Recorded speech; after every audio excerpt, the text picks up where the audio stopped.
PCL President Negros Oriental Chapter, si Councilor Ferdy Bupard. Cons, good morning. Morning. Kita na to nga usa ka sa bisita gyud ato nasunog ang ato ang part sa Negros Oriental Provincial Hospital. Yes, gabi subok kay natong ipabalos katawan na ni kuyanap na kalayo dito sa OPD sa atong Provincial Negros Hospital.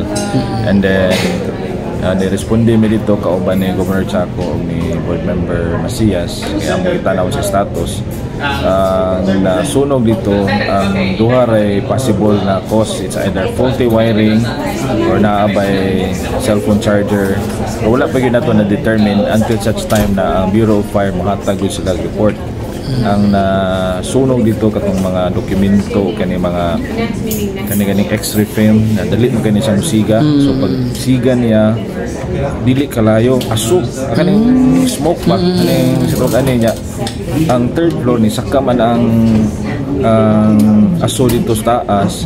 Ang third floor kuan pag dito siya pediatric ICU, meaning katong mga batang gagmay na ICU. So luoy tawon ta nang panic tawon, so na rescue man putanan, wala man po'y casualty. Okay.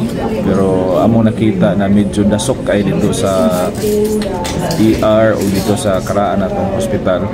Nara nato gibutan dito gani sa chapel. Gusto na magibutan mga bata.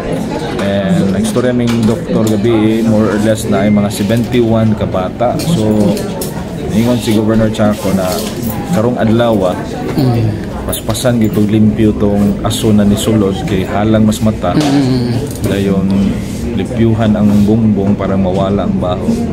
And hopefully tomorrow mabalik na tong mga pasyente dito. So dili gyud yan totally wala gyud siya nasunog.